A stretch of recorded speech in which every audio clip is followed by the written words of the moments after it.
सभी व्यवहार जिन जाना, न अपने आप को जाना। कहते हैं सब कुछ जान गए, हम घर गृहस्थी चला लेते हैं, धंधा बिजनेस कर लेते हैं, बहुत अच्छी बात है, गलत नहीं है। लेकिन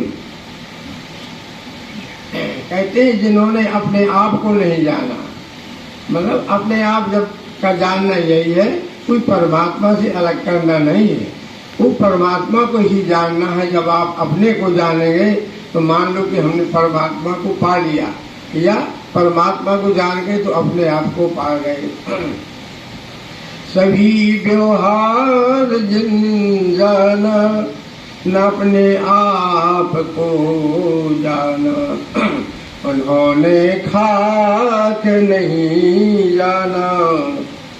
अगर कहते हैं आत्मा तक नहीं पहुंचे सब कुछ करते हुए, तो कहते हैं उन्होंने खाक नहीं जाना, वृथा भूभार होते हैं।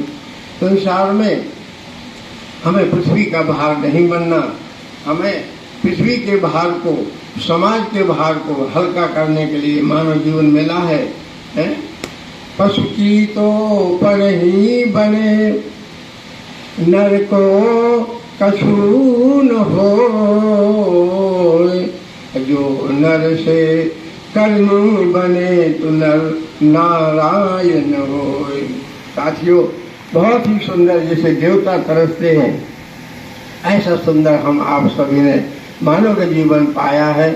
यही कवियों का, विद्वानों का कहने का भाव है कि अगर कुछ लोग आप देखते हैं, चाहे वो मदरा हो, चाहे वो गांजा हो, या कोई भी हो, कोई भी विषय हो, 5 विषय होते हैं, शब्द स्पर्श रस रूप गंध।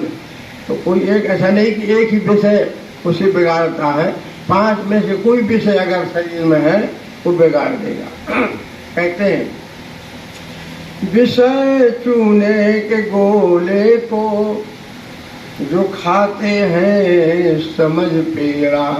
विषयों को जो स्वीकार करते हैं, पसंद करते हैं, समझ लेते हैं इसमें सुख मिल रहा है, आनंद मिल रहा है, जैसे तो पेड़ा खाते हैं। ऐसा नहीं, वो नुकसान ही की सिवा कुछ नहीं करेगा। वही भव रोग में फंसकर, वही भव रोग में फंसकर सदा बीमार होते हैं। विषयों से जिनका लगाव हो गया, कोई भी विषय हो 5 में से, वो अवश्य ही शरीर को खराब करेगा।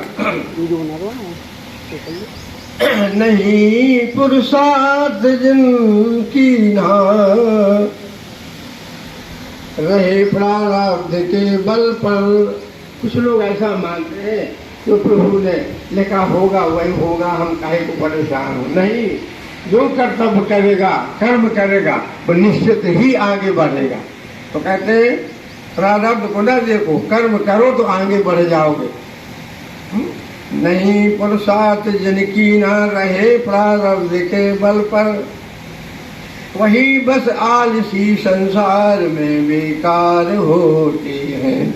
अब हमारा बढ़ापा भैया साथियों, क्या ऐसा समझो कि आलसी है, क्या बेकार है।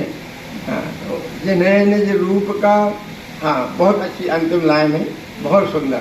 विज्ञानानंद जी हो गए, तो हरिद्वार भी रहते थे, वृंदावन में भी उनका आश्रम है। जिन्हें निज रूप का विज्ञान नहीं बस शांति पाते हैं। जब तक सब कुछ करते हुए हमें अपने आप में कुछ शांत होकर के जब तक बैठने की आदत न होगी, तो संसार के विषय नहीं छूटते और संसार मन में भरा रहता है। अच्छाइयाँ बुराइयाँ, वो ऐसे है वो ऐसे है, यही मन में भरा रहता है। मन में ये कुछ नहीं होना चाहिए, केवल प्रभु चिंतन, आत्मज्ञान ही हमारे मन में भरा रहे। श्री राम में सब जग जानी, करहूँ प्रणाम जोर जुग पानी। इस प्रकार से बाबा तुलसी क्यों लिखते, ऐसी भावना होना चाहिए। और अंतिम हितैषी सर्वभूतों के,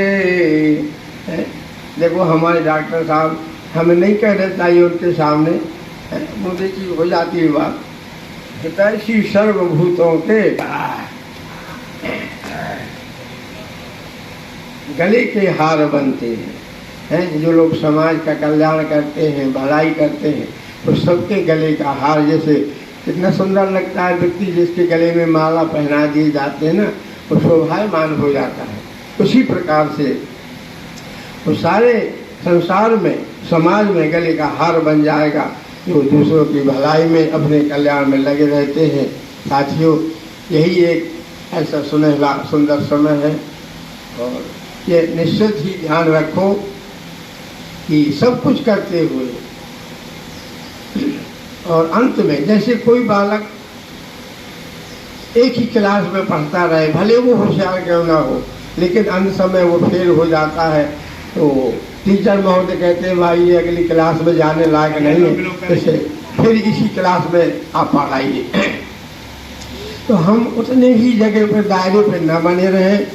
सभी के लिए ये है, कर्तव्य है कि हम आगे बढ़ते जाएं, शनै शनै धीरे धीरे आगे बढ़ते जाएं, और एक दिन निश्चित ही परम शांति को प्राप्त हो जाएंगे, आत्मबोध हो जाएगा।